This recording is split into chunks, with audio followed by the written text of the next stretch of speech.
Cruise news time. Well, the worst possible news for passengers cruising to Alaska on Royal Caribbean's Quantum of the Seas. And Carnival made a big sweeping change to a lot of its food options. Some temporary, some permanent, some very disappointing. Cruise news. Let's talk about it.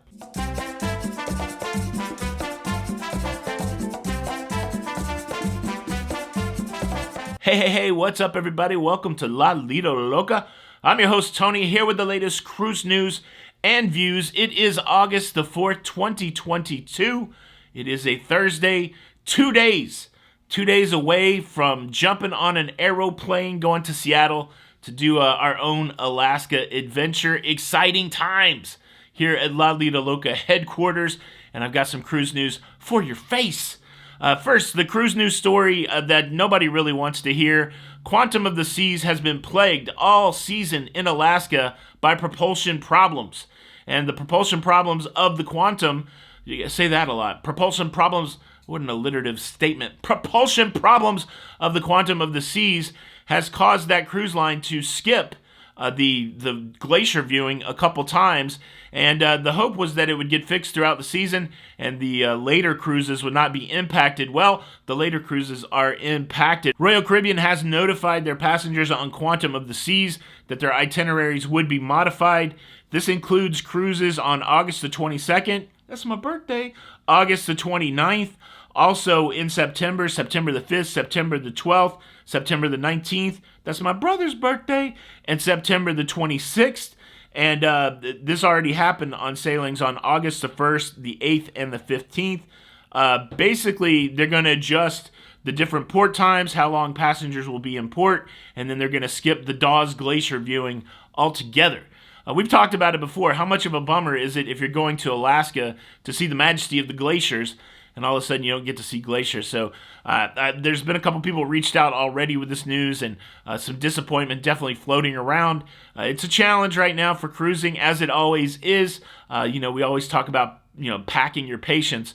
But man, if you're on a bucket list cruise and there's a hole in the bucket, as I like to say, I'm sure that's got to be disappointing. So we commiserate with those who have lost their glacier viewing. Were you in that boat, as it were? How you feeling today? Leave a comment below.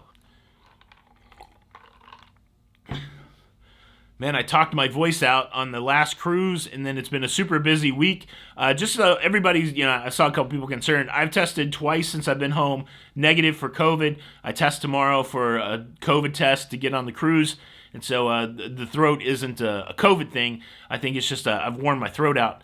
And, of course, I've got throat things going on. I go for my biopsy here in a little bit. So, yeah, it's an interesting dynamic, the way that I sound during this whole week of thinking about my vocal cords. So, anyways, one more big cruise news story. I got to tell you about some possibly disappointing food changes to Carnival. But before I get there, let me quickly invite you to subscribe. If you like staying up to date with everything that's going on in cruising, please consider subscribing with the notification bell on.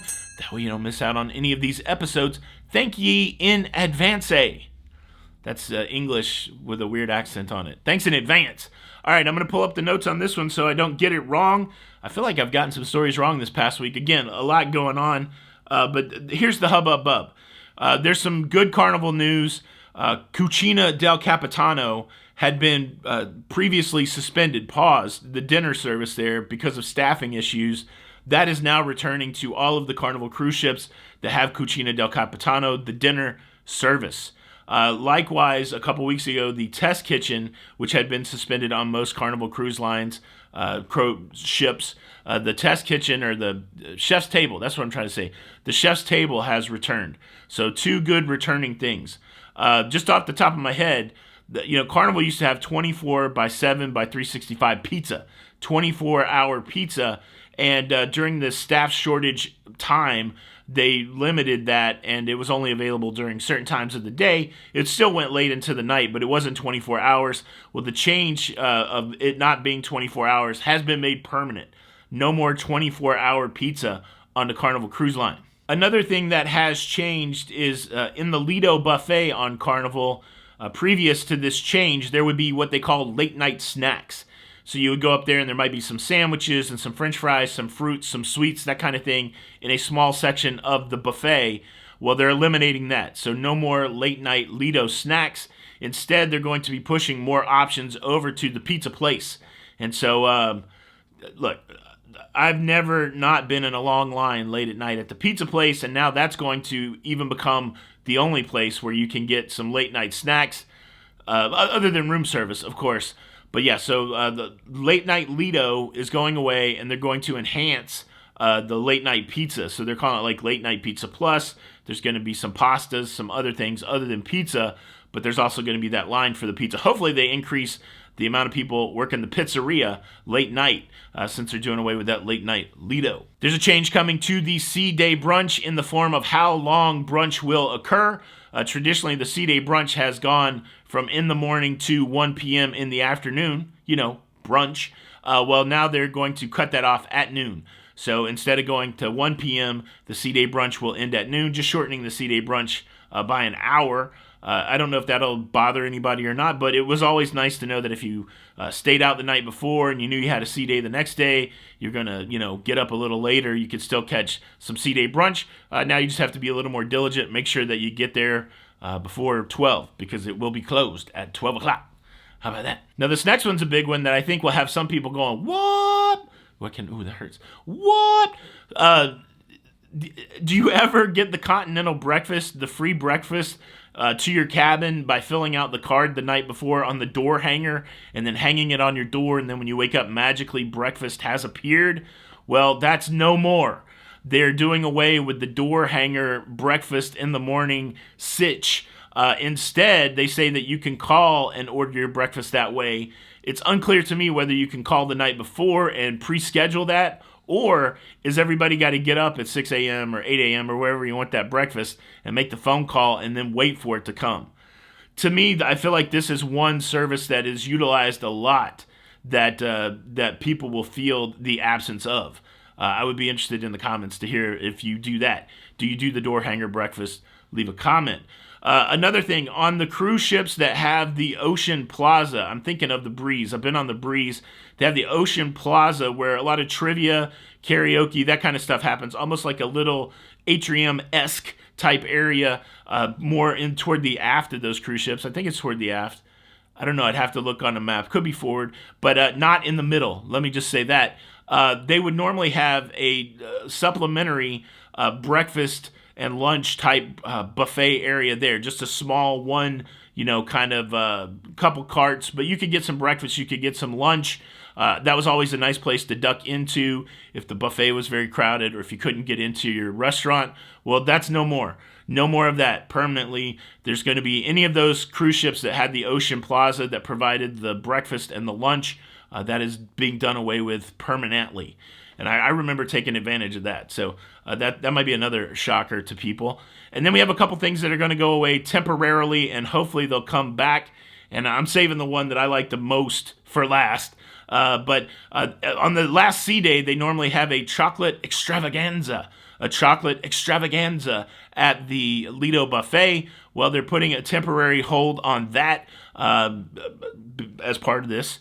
I don't know why you would. Yeah, who knows the why, right? Businesses are making decisions. I don't want to be too critical. But yeah, no more chocolate extravaganza on the C-Day. And then, and I think I've got some friends in the UK that will be upset. They're doing away with tea time for right now. Now, Carnival usually only does the tea time on the C-Day anyway. Their big sister cruise line, Princess, they do tea time every day, and it's fantastic.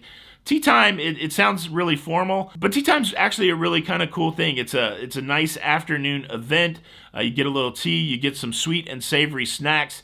It's a good time to kind of hang out and just really, I don't know, maybe it is to traditional cruising or whatever, but for whatever reason, right now, there's going to be a temporary pause put on tea time on the Carnival Cruise Line. Now, certainly, these are some significant things that those of us that have cruised on Carnival, there's 3 or 4 things on there that I definitely partake in that makes it a little bit of a bummer. So I've got to reset myself because I know that things change, right? And so if I can try to spin this in a positive way or put the silver lining on it, oftentimes out of change, something better comes. But sometimes it's hard to see that. And so while I don't know all of the reasons why these changes are being made, I trust that we'll find something else that we love going forward. But yeah, I tell you what, you got to be careful with some of these things. That's a whole lot of change that Carnival's making at one time, and I'm sure that they will be keeping they'll be keeping their fingers on the pulse, trying to figure out if these changes are working for them or against them. I don't know any of these changes that would make me not book a Carnival cruise, but there's a few of these changes that make me feel different about my next Carnival cruise. So I'd love to hear, are you hardcore Carnival? Does this feel like you're getting something taken away from you? Are you good with the changes? What do you think about this? If you're not a Carnival cruiser, how would you feel if some of the favorite things on your cruise got taken away? Leave a comment below. Thank you so much for checking out the show today. Look, I do have some excellent footage of a tea time from a couple years ago. Check out this vlog. It's about at the 14-minute mark, but it really is a decent representation of what's going on with tea time. And the punishment today is if you hit the like button, just hit the like button for my sake. But if you don't hit the like button, then you're going to have to talk with a raspy voice for the next week. And nobody wants that, or you're going to have to listen to me talk with a raspy voice. I don't like that either. It's Tony for Lido Loca. That's the cruise news and my views. And, well, until the next time, we'll see you on the Lido.